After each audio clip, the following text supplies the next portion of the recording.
everybody. Well, I'm still here at Catoosa. Slept really well, nice and quiet. You can see the sun is up. It's still a little, I don't know, it's like 6:40. You can see there's a little activity around. They got some of their own trucks getting loaded, doing some work. This place over here, you know, if you remember last night when I got here, there wasn't very many cars parked here, so a lot of their workers have shown up. But I just wanted to tell you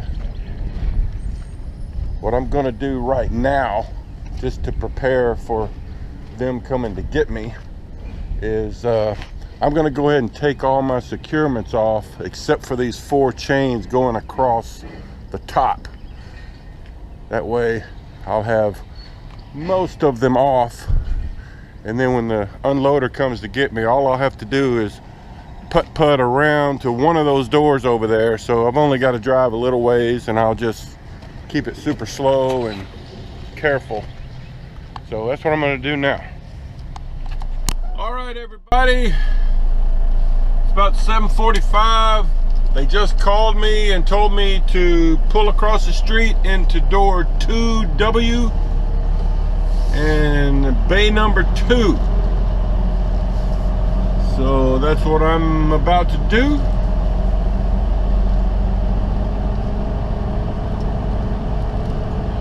Gonna make a wide swing here so I can get into this door.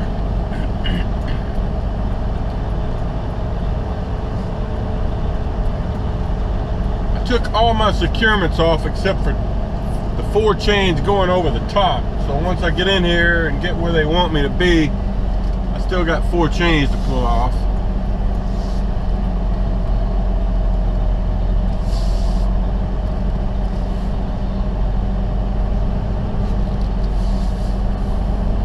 And as you can see, they always have stop signs here. They don't want you just driving into the warehouse with no warning.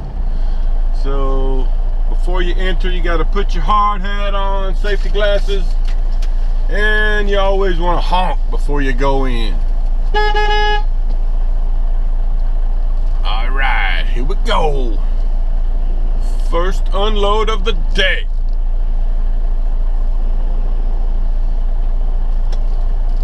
So he didn't tell me whether to be on the left or the right.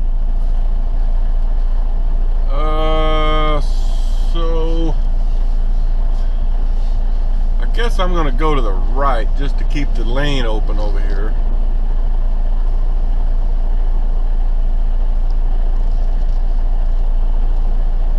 You can see how they've got the bay numbers written up above on those beams.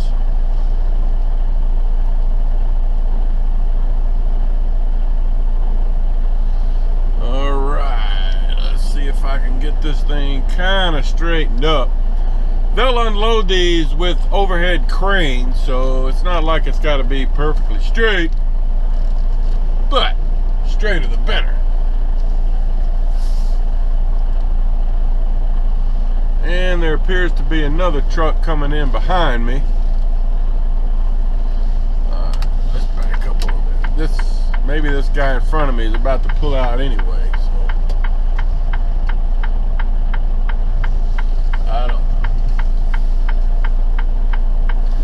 Backing up a little bit, then gonna pull forward just to try to straighten her up a little.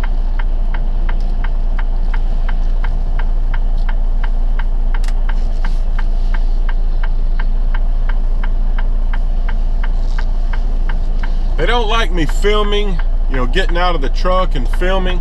Last time I was here a few weeks ago, I got out and was filming, and they didn't want me to do that, so I'm not gonna do that. So all right, let me get out and get these other chains off. Hey everybody, I'm still in the unloading bay here at Steel and Pipe Supply in Catoosa. The guy just came over and is starting to unload, but I wanted to take a minute and talk about something that came up over the weekend. One of my subscribers, I think it was Rich, who is preparing to get his CDL, been studying for his his permit test, and has already talked to a Maverick recruiter. Mentioned to me that he had talked to the Maverick recruiter, and they told him that although it's great to go ahead and study for the permit test and take all the online practice tests and all that, is that's all good and very helpful, but they advise not to get the permit in the state you live in and then come to Maverick to do their CDL program. They said it's better just to come to Maverick and do the permit and the CDL all there at Maverick, because they pay for it all, and getting the permit ahead of time and then coming to Maverick really won't put you ahead time-wise in the process. So totally encourage you to go ahead and study. That can only help you. Take your online practice exams, do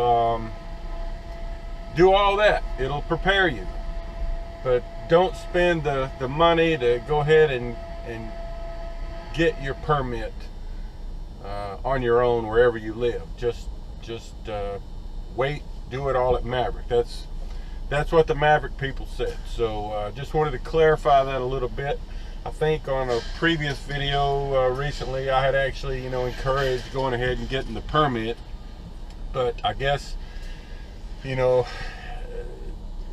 from Maverick's perspective, it doesn't really speed things up for you, and I guess there are some issues between states, transferring permits. So it really doesn't help you any other than just the preparation for what you're learning. So just wanted to mention that, and thanks to Rich for bringing that topic up. So all right, more later. Okay everybody, quick update for you. I've got one more bundle of product to get off the trailer. It's been an interesting unload. He got about half of the product unloaded, and then there was another truck trying to come in to the unloading area that needed to be ahead of me. So they had me pull out and back around the building so he could pull up in front of me, and then I had to come back around to the same place where I was. Now that he's gotten everything but one bundle off, I guess it was the longest bundle of product, he had me pull up one more bay to unload it. And then right now there is I'll show you here. I probably won't be able to pull forward and get out of here.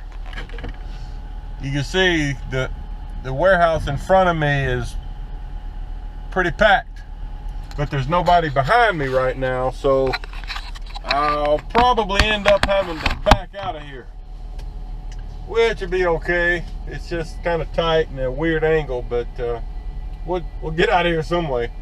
And I've got my deadhead order to Fort Smith, which is what I expected. So that'll take me about 2.5 hours to get there. Plus I'm going to stop for fuel. So, better part of 3 hours.